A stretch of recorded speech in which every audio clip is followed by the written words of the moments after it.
What's going on, everyone? I'm just a typical, average American here today to react and learn about how butter in the UK is different to butter in the United States. As an American, I like butter. I like it a lot. So I have to admit, I'm intrigued by this topic. I would not have guessed that butter is all that different in the UK compared to here, compared to anywhere else in the world. But here we are. Butter we are. So at the risk of any more puns, let's take a look how butter in the UK is different to butter in the United States. Okay. US and UK butter are actually different. Really? Okay, so difference number one has to do with the packaging of butter. Butter in the UK, and I mean real butter, not spreadable butter. We will get to that in a little bit. Oh, she's absolutely right. Spreadable butter or like artificial butter? I can't believe it's not butter. Do you have that in the UK? You have to. I can't believe it's not butter. It just even comes in a spray bottle. But there's a lot of butter and butter substitutes. Okay. I didn't realize this would be so complicated. Let's continue. Butter is sold in block packaging, typically in the UK. You'll usually get, it's kind of like short and fat rectangle, maybe sometimes square. What? What is... Wait, what? Oh my. Wow.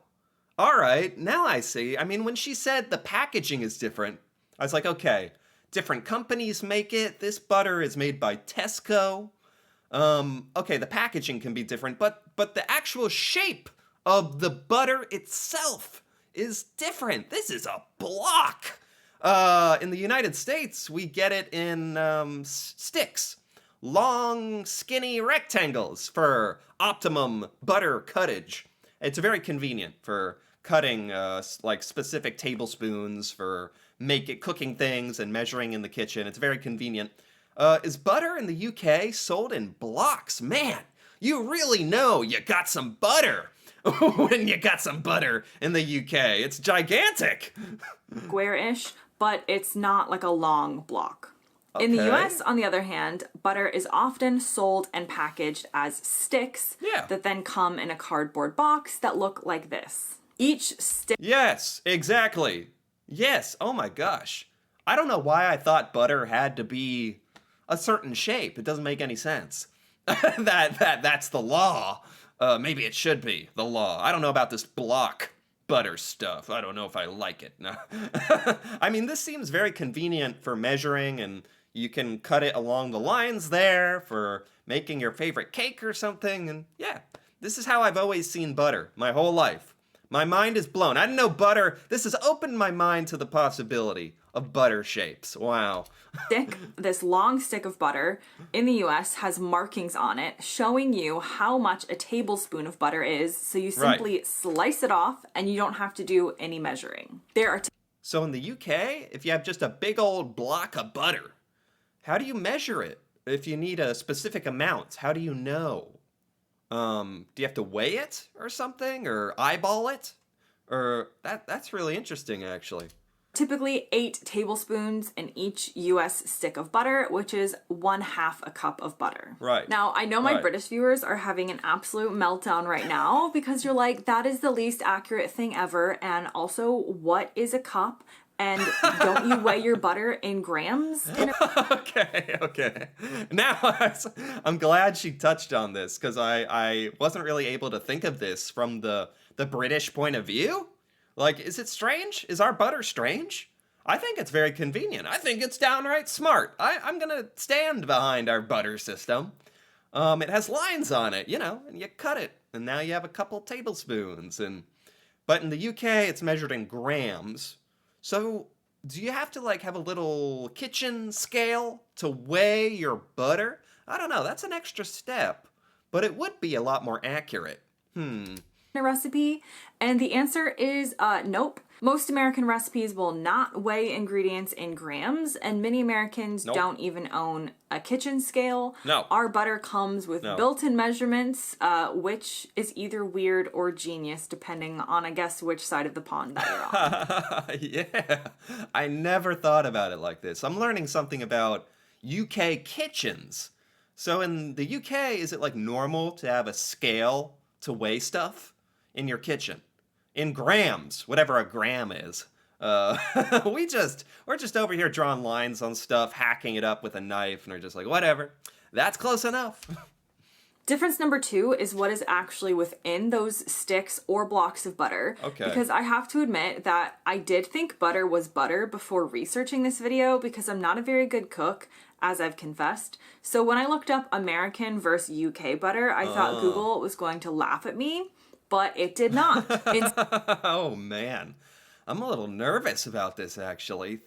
Just thinking about American food and how much extra processed garbage is in it and extra preservatives and all that nasty stuff we put it in our American stuff. It's very processed and artificial, and maybe our butter is as well. Does our butter have, extra ingredients or something? Oh, man. Instead, it helped explain that American butter and British butter are actually different. So let's start with the basics, which is the butter fat percentage.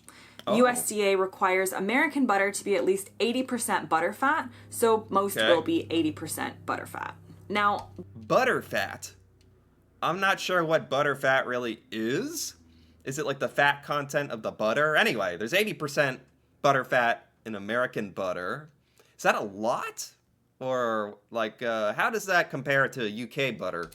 British butter specifically is also set at 80% butter fat to be considered butter, which I've seen across various UK own brands like at Asda or Tesco. Okay. But European butter takes it a step further and is a higher percentage of butter fat, starting at around 82% or 83%. And there are many European-style butters sold in UK stores, like Kerrygold, which is 82% butter fat. So she's making a distinction, like there's American butter, there's UK butter, then there's even European butter. And the European butter has a higher butter fat content. I would imagine that is desirable, makes it more of like a buttery taste. It's a little more fat content, probably more flavorful, I would imagine. Just straight up if you have more percent butter fat in it. American butter doesn't have the most fat in it. Fantastic. I feel much better now. And Anchor, which is 82.9% butter fat. You can buy Kerrygold within the US, but most Americans will just stick to a basic stick butter. Yeah. And American brands like Land O'Lakes, unless they're a really good cook and understand the differences in butter. Now, Yeah. I have no idea. Let's go, butter, it's a stick of mushy, buttery goodness. That's about all the purpose it serves for me. I don't know any of the details over why you would use what butter over which butter, but this is still extremely interesting that the butter is different between America, the UK, and then other parts of Europe even. Why the difference in percentage requirements? Yeah. Why do Americans not want their butter to be higher in butter fat percentage? Yeah, I'm shocked. The answer comes down to culture and convenience. The North American industry is focused on quantity over quality, and as someone mentioned in a Quora comment, the North American industry is geared towards turning vast volumes of products in the shortest time possible. Yeah, okay, now it makes sense. So the less butter fat, the lower quality the butter. That doesn't shock me. And it doesn't shock me to hear that America is just obsessed with mass producing this stuff. So whatever corner you have to cut, whatever you have to do, we're focused on making the most butter, not the best butter. Although these plants are state-of-the-art and produce billions of dollars / pounds, the measurement pounds, of very safe products, aging of cheeses and cream is not their schedule. From experience, I would also say that when it comes to quality of food, and I'm not talking about food safety here because that's another topic entirely, but when it comes down to quality, as a culture, more Brits and Europeans tend to be more foodie centric, whereas Americans aren't as much. People in the UK actually care about what they are putting in their food and putting in their body. And us Americans just don't. Just give us the butter. Just shut up and give us the butter. That's the attitude. We don't, as a culture, sit around for a long time eating and savoring our meals like they do in parts of Europe. Right. And we do typically view food as a society as something that is meant to be enjoyed, but we're not that concerned with whether an extra couple percentages of butterfat will make our butter taste better when it... Yeah. Make our butter taste better. What a tongue twister. Yeah, that's absolutely true. Like, I bet she's even correct in the fact that I guarantee you, Americans on average, we eat our food faster. We don't even taste it. So a higher quality butter fat content would just be wasted on us anyway.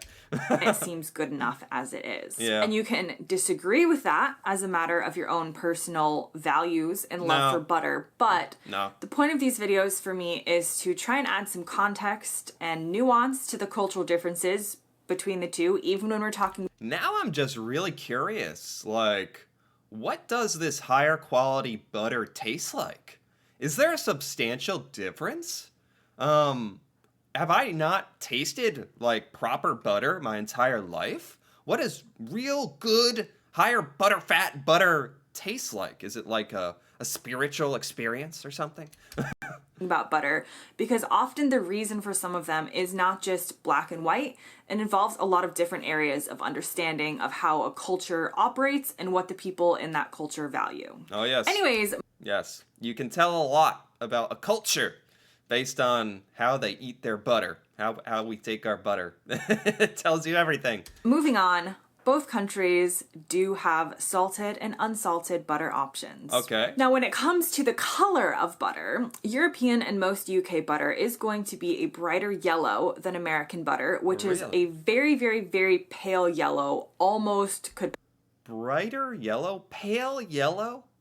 I'm gonna look this...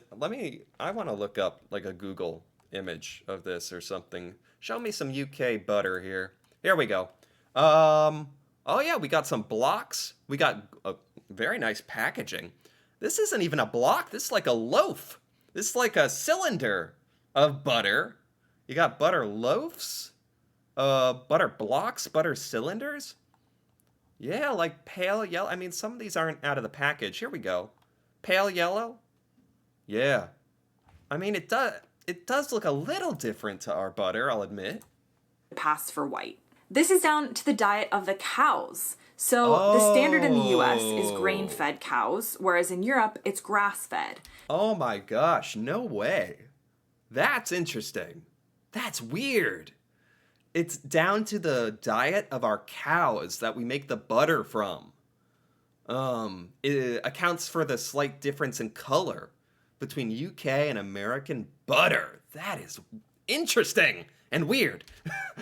In grass, there are natural carotenes that get passed into the milk and thus the butter, which make it appear more yellow, which isn't present in grain-fed cows. Butter in the UK is also often churned longer than American butter, which gives it a softer texture. Let's go to... Butter in the UK is softer as well. I would like that. Butter here is hard as a brick, I tell ya. Like, now that she mentions it, I mean, you keep it in the fridge and then you pull it out and it is frickin'... You can make a house out of it. It's so hard. If it was inherently softer because of more churning or whatever, that'd be awesome. But again, not really. Doesn't sound like something American butter companies are gonna do. Add more steps. That will lower our butter production, God forbid. Go to difference number 3, even though I think we've done like 10 differences already, and that is the taste of butter in the UK versus American butter. This I am interested in. I'm very interested. There's a difference in color, difference in consistency, and there's a difference in taste, apparently. That's very interesting. Difference in butter taste. Because of everything we've gone over so far, American butter has a much more mild flavor than British butter, which is richer and creamier. In America, What? It's true. I've never tasted what real butter can taste like. Our butter is worse. Our butter is more plain, generic. Oh my gosh. This is an outrage. All right, let's continue. I want to be more outraged. The European butter brands are sold at a premium for those that want that extra flavor, which is why most American recipes will just use standard American butter. Maybe there's probably European butter brands in some specialty grocery stores in the United States. There's a way for us to get it. I've just never thought about it. I didn't know butter could be different. Okay, cool. As many families won't have the means or desire to be buying expensive butter all the time. Yeah. And realistically don't care, as I mentioned before. Oh my gosh, I can show up to a party and be the one American bringing special European butter. Be like, you guys no one here has tasted butter in their life. I think it's a conversation starter. They're all just like, shut up, get out of here. Take your butter block with you. And I'll be like, joke's on you. I'll eat this whole block. Difference number 4. This was mentioned in another video, but in case you've forgotten or haven't seen that video, Americans typically don't use butter as a spread on sandwiches like they do in the UK. Wait, huh? What? People in the UK are out here spreading butter on your sandwiches? What kind of sandwich? A butter sandwich? Americans put butter on like toast. But on sandwiches? No, never heard of that. Butter on a sandwich. I mean, I could see it working, especially if you have this special delicious butter in the UK that I can only dream about. Like on a turkey sandwich? Like you'd put butter? Really? Is that true? This may make more sense to you now, because I know there were a lot of people in the comments of that video who were very taken aback by this, but this might make more sense to you now, having learned that American butter doesn't spread as easily and is less flavorful than British butter. Yes. Oh my gosh, what the heck? This video is so much more, it goes so much deeper than I ever thought. Yeah, our butter is hard as a brick, not easy to spread at all. At all. Like, honestly. You can't spread it, basically. Just have to melt it into liquid. And it tastes worse? Wow. Yeah, no wonder we don't put it on anything. I never even considered it as a choice. So why would we use it on our sandwiches when we can use other things and leave the butter for baking or putting into our cooking? Yeah. Now, I do want to cover spreadable butter as well. Spreadable butter is typically not really butter. It's usually vegetable oils, either blended with buttermilk or... Right. So she's talking about like butter imitation, butter spreads. They sell in these plastic bowl containers. It's like a butter imitation or substitute. That is softer. That is a thing. But even still, people don't really put that on their sandwiches, even though that is an option. Or with butter. In the US, they often combine vegetable oils and buttermilk. And in the UK, it's usually vegetable oils added to butter to make the butter spreadable. But you can find spreadable butter or margarine in both countries. Lastly, and this applies to many things when comparing the UK to the US, but I just have to mention when it comes to spreadable butter, the sheer amount that you can buy at one time in the US is amazing and speaks to our larger fridge sizes. Do we have larger fridges as well? We have larger fridges? That's the least shocking thing I've ever heard. I don't really look at the spreadable butter section of the grocery store, but of course we have giant, huge bucket-sized pails of butter spread available. Why wouldn't we? For instance, my dad used to buy one of America's favorite spreadable butter brands, Country Crock, in a 45-ounce container. If you're not familiar with that in grams, it's about 1,275 grams. Oh, yeah. I'm not sure if this picture is the 45-ounce one or not. Yeah. This would not be surprising at all to see, like, an ice cream container full of butter. But just look at how big this tub of spreadable butter is compared to the potato in the picture. Honestly, when it comes to butter or when it comes to most things, Americans like things in bulk. True. You can't really deny that. So there you go. Now you're fully in the know about some of the differences between British and American butter. Wow. Yes, I am. And I don't know if I can ever go back to who I was before this, knowing that butter is so different in the UK, and butter is better in the UK, based on everything I've heard today. Oh my god. This video was by Girl Gun London, and I gotta give it a like, because that was very enjoyable, very informative, made me a little jealous at times. Here in the United States, we just use butter for cooking and baking, just like she said. Otherwise, I don't really think about it all that much. But if we had better butter, creamier butter, more butter fat content, who knows what we'd be doing with butter here. And it's real interesting to know that that is a thing. That's what it's like in the UK and in Europe for that matter. So this was really, really interesting. I don't know. I kind of want to go out of my way to try to find some different types of butter now. I'm intrigued. And I actually enjoyed this quite a bit. Anyway, if you enjoyed this as well, feel free to give this video a like or leave a comment, perhaps with your thoughts on butter in the UK versus butter in America, or what your thoughts on butter are. That'd be fascinating to hear about. And if you're interested in more videos like this, me reacting to the UK and UK culture, feel free to subscribe for more. And until then, thanks for watching, and see you next time.